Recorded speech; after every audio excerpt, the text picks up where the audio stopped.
지역의 뉴스 속 뉴스를 전해드리는 뉴스인 뉴스 인터넷 신문입니다. D2뉴스24의 류호진 대표 전화 연결합니다. 안녕하세요. 네, 안녕하세요. 국방 신뢰성 센터 유치에 대전시도 본격 뛰어드는 모양새인데 어제 제안부지에서 현장 시장시를 열었다고요? 네, 그렇습니다. 그만큼 대전시가 이번에 반드시 유치하겠다, 이런 의지를 보이고 있다고 할 수 있는데요. 권선택 시장은 어제 대덕구 상서동에 있는 국방성 실내 시험센터 부지에서 현장 시장실을 운영했는데, 이 자리에서 이 해당 부지 소유자들에게 이 토지 매수 사전 동의서를 받았기 때문에 센터를 유치만 하면은 이 사업 추진은 걸림돌이 없다 하면서 국방 산업을 전략 산업으로 육성하는 대전이 최적지다 이렇게 강조를 했습니다. 그러면서 대전의 어떤 우수한 정주 여건이라든지 수요기관의 접근성, 또 사통팔달의 지리적 접근성, 인적 네트워크 이런 것을 활용해서 전방위 유치 활동을 펼쳐가겠다 설명을 했습니다. 네, 앞으로 어떻게 진행이 되는 거죠? 네, 이 우선 신뢰성 시험센터 같은 경우는 이제 각종 무기나 이 군수품의 성능과 품질을 이 시험 평가하는 센터인데요. 전액 국비 사업으로 모두 한 450억 정도가 투입될 예정입니다. 오는 31일까지 광역자치단체별로 한 곳씩 제안서를 받은 뒤에 현지 실사와 프리젠테이션을 통해서 다음 달 14일 날 최종 후보지를 발표하는데요.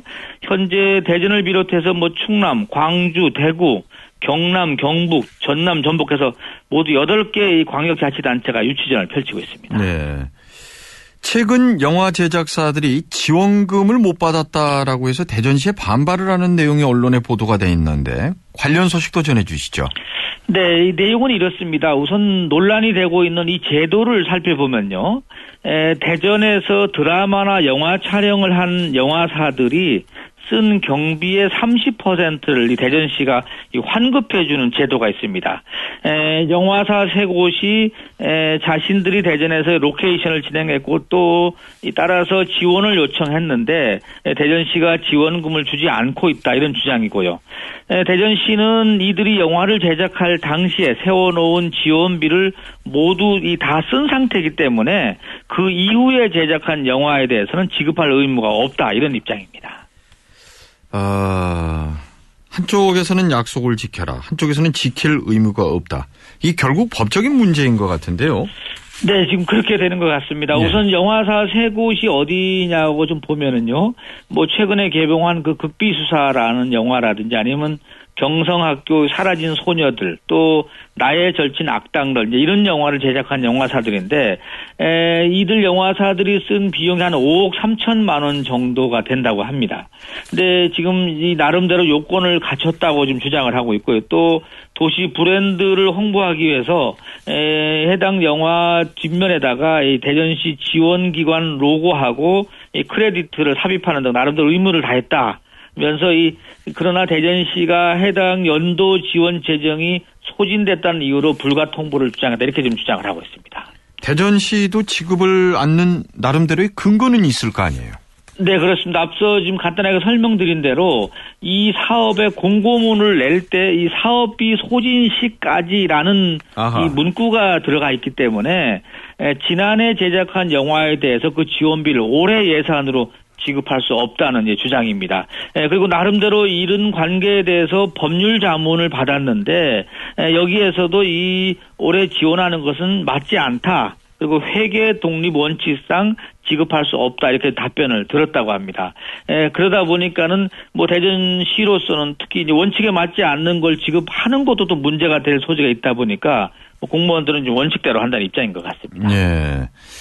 최근 한밭대학교가 지역 업체들과의 상생을 잊었다라고 해서 지역 업체들과 좀 불편한 게 있나 봅니다. 네, 그렇습니다. 이 한밭대가 최근에 이 4천만 원짜리 이 소액 전기 공사를 발주를 하나 했습니다. 그런데 이 발주를 하면서 전국 단위 입찰을 하다 보니까 결국 강원도 원주에 있는 한 업체가 수주를 했는데요. 이렇게 되다 보니까는 업계에서는 이럴 수가 있느냐 하면서 이제 비난을 사고 있는데 한밭대가 최근 3년간 이 각종 공사 입찰에 지역 제한을 도왔었는데요. 올 들어 처음으로 이 발주된 공사의 이 전국 입찰로 확대를 했다고 합니다. 그러니까 지역업체들은 이왕 공사 발주하면 우리 지역에 있는 업체들하고 해야지 이런 뭐 얘기인 것 같은데. 네, 그렇습니다. 예, 지역업체들 입장도 좀 말씀해 주시죠.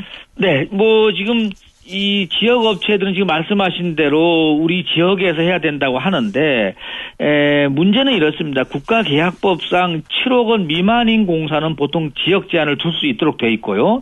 그리고 이러다 보니까 일부 공공기관에서는 1억 미만 공사 같은 경우는 어떻게 대전시 아니면 시군 단위 소재지로 한정을 짓고 있는데 한밭대가 거꾸로 이 4천만 원도 안 되는 소액 공사를 전국 발주를 하다 보니까 지역 업계에서는 황당해하고요. 또 하나는 이렇게 이 타지역 업체가 이 소액 공사를 수주하게 되면 결국은 대전 지역 업체한테 하도급을 받아서 시공을 하다 보니까 이렇게 되면 적정 공사비 투입이 어려워서 오히려 공사질이 떨어진다. 이런 우려의 목소리도 나오고 있습니다. 다른 지역, 다른 대학들의 경우는 어떻습니까? 구체적인 사례를 보니까는 이 한밭대 얘기가 좀 안 맞는 것이 최근에 순천대라든지 서울대, 부산대, 목포대, 충북대 이런 대학들이 대부분이 한 4천만 원에서 7천만 원 정도짜리 전기공사 입찰을 받는데요. 대부분이 다 대학 소재지로 제한을 했었고요. 사립대학인 뭐 광주에 있는 조선대나 또 대전에 있는 모건대, 배재대 이런 대학들도 대부분이 이 소재지를 대전이나 아니면 그 지역으로 못 박은 것으로 알려지다 보니까는 한밭대가 지역을 외면한다. 이런 데 지금 주장이 실리고 있습니다. 형평성을 위해서 한밭대의 입장도 들어봐야죠.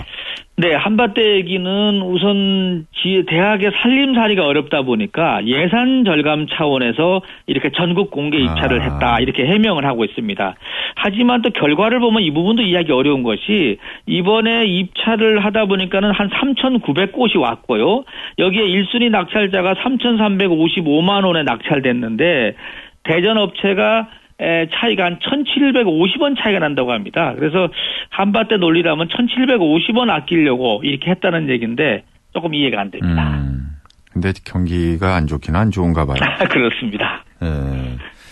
4천만 원짜리 공사에 전국에서 거의 4천여 개의 업체가 몰려들었습니다. 네. 오늘 소식 잘 들었습니다. 네, 감사합니다. D2뉴스 24의 류호진 대표였습니다. 자, 플러스 뉴스 시간입니다. 요즘이 그 야생버섯 정말 주의할 때라고 합니다. 산림청이 주의보를 내렸는데요. 이 태풍과 장맛비가 온 직후인 요즘에 야생버섯이 쑥쑥 올라오는 것 같습니다. 그런데 국내에서 최근 10년간 이 독버섯 중독에 의해서 사망한 건이 18명이나 숨졌는데요. 최근 들어 더 늘어나고 있다고 합니다. 이 식용버섯과 독버섯이 사실 구분하기는 전문가들도 어렵다고 하는데 버섯 얘기를 좀 해드리면요. 우리나라에는 버섯이 한 1,900종이 있는데요. 자라고 있는데 이 가운데 한 26%, 한 517종이 식용버섯이라고 하고요.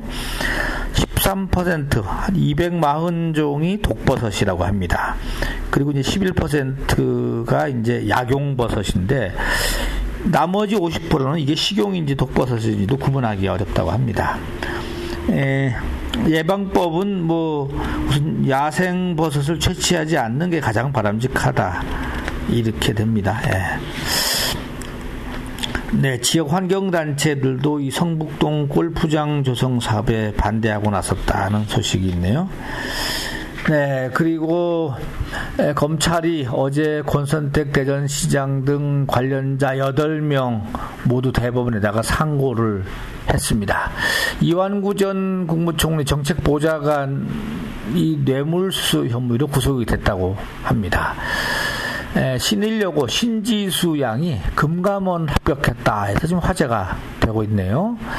대전시가 이 대중교통 전용지구를 재추진할 것이냐 이 여부를 곧 결정할 예정이라고 하는데 대중교통 전용지구, 이 대전으로 따지면은 이 대전역에서 도청까지의 이 구간을 차선을 한 지금 6차선이죠? 이거를 한 4차선 정도로 차선을 줄이고 여기에는 버스와 택시 이런 버스만 지나갈 수 있게 한다는 얘기입니다. 그리고 사람들이 걸을 수 있는 거리를 많이 만들어준다. 이렇게 되면은 사람들이 많이 몰려오면은 원도심이 활성화된다.